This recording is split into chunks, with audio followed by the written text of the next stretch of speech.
Assalamualaikum warahmatullahi wabarakatuh. Alhamdulillahirabbil alamin. Assalatu wassalamu ala asrofil anbiya'i wal mursalin wa ala alihi wa sahbihi ajmain. Amma ba'du. Pertama-tama marilah kita panjatkan puja dan puji syukur kita atas kehadiran Allah Subhanahu wa taala, yang mana karena atas rahmat, berkat dan barokahnya lah sehingga kita dapat menyelesaikan video ini. Tak lupa pula sholawat beriring salam kita curahkan kepada Nabi besar kita, Nabi Muhammad Sallallahu Alaihi Wasallam, yang mana karena atas berkat tetesan keringat beliaulah kita dapat menikmati indahnya Islam hingga detik ini.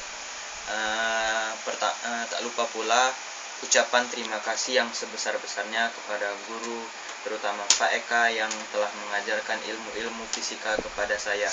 Dan tak lupa pula ucapan terima kasih kepada teman, saudara, orang tua yang telah mendukung suksesnya video ini.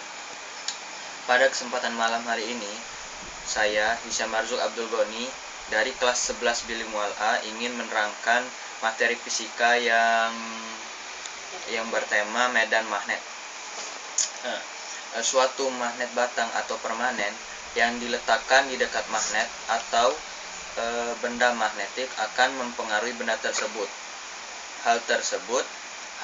Hal itu dikarenakan magnet mengalami medan magnet.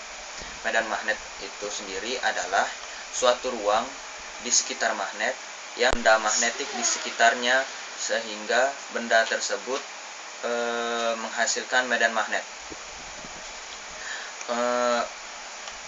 Medan magnet sendiri dapat digambarkan dengan garis-garis khayal yang dimulai dari kutub selatan. Dari sini medan magnet akan keluar dan akan ditangkap oleh di kutub selatan di bawah.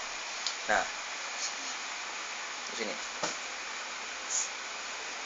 Kemudian suatu kuat atau lemahnya medan magnet tersebut dapat dipengaruhi oleh jarak. Apabila semakin dekat jarak antara magnet yang satu dengan magnet yang lain, maka akan kuat tarikannya. Namun apabila jaraknya sangat jauh, maka magnet tersebut tidak akan menarik dan gaya magnet tersebut sangatlah kecil. Kemudian medan magnet dapat berkaitan dengan kaidah tangan kanan, di mana di sini seperti ini. Jempol di sini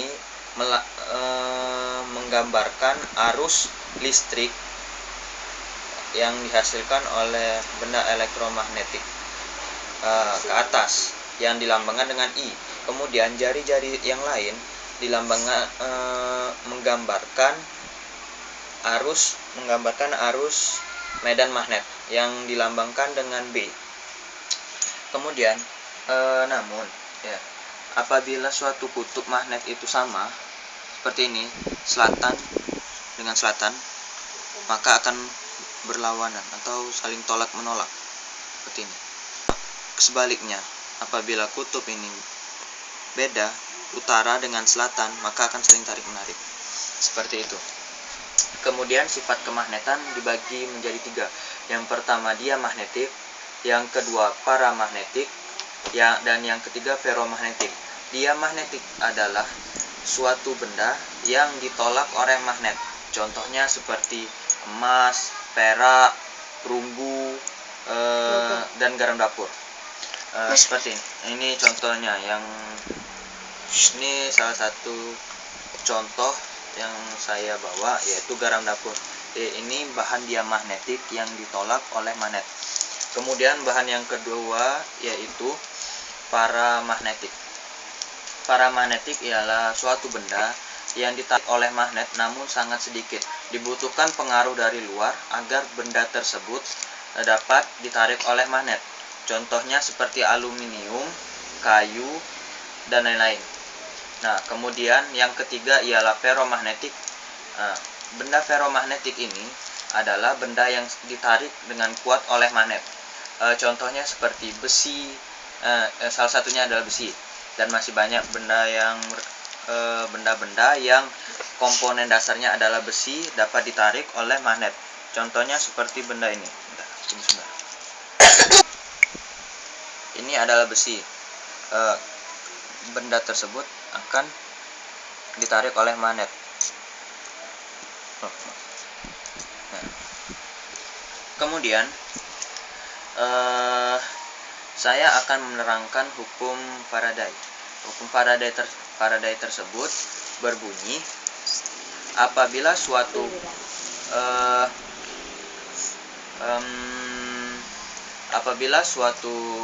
fluk magnet tunggu sebentar.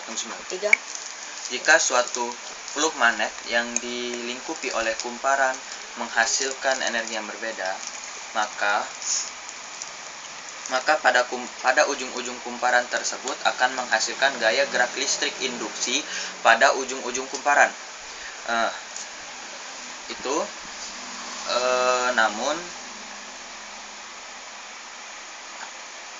pengaplikasian hukum Faraday tersebut sangat berguna bagi kehidupan kita, seperti pada pembuatan generator, di mana generator ini dapat menghasilkan listrik.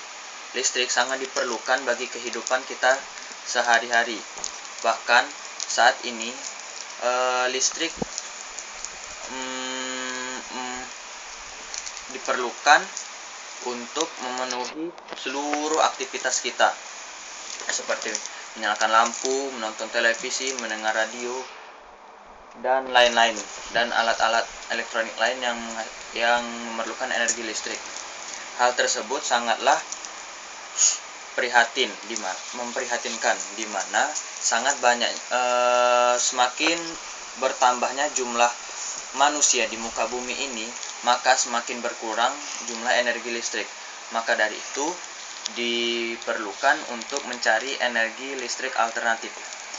Pada penerapan hukum Faraday ini, generator listrik sangatlah bermanfaat bagi kehidupan manusia, di mana membantu untuk menambah energi listrik yang sangat diperlukan oleh manusia.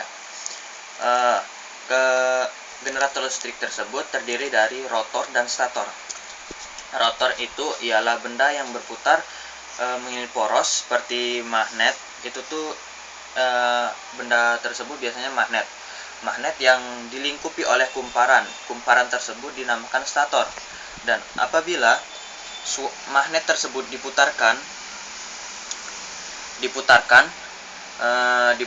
di stator, di dekat stator, maka akan menghasilkan gaya gerak listrik induksi di ujung-ujung kumparan tersebut, dan dapat menghasilkan listrik. Kemudian biasanya generator listrik tersebut diterapkan di pembangkit listrik tenaga angin yang berada di kincir-kincir angin, mau bentuknya horizontal ataupun vertikal, itu semua mempunyai generator listrik. Kemudian pembangkit listrik tenaga air itu juga memerlukan generator yang magnetnya akan diputarkan oleh pergerakan arus air dan akan berputar pada kumparan yang menghasilkan energi gerak listrik pada ujung-ujung kumparan tersebut. Mungkin hanya sekian yang materi-materi yang dapat saya sampaikan. Apabila ada salah kata, saya mohon maaf. Kepada Allah saya mohon ampun. Namun apabila teman-teman sekalian ataupun guru dapat menambahkan atau memperbaiki apa yang saya sampaikan, itu maka lebih baik. Sekian, wassalamualaikum warahmatullahi wabarakatuh.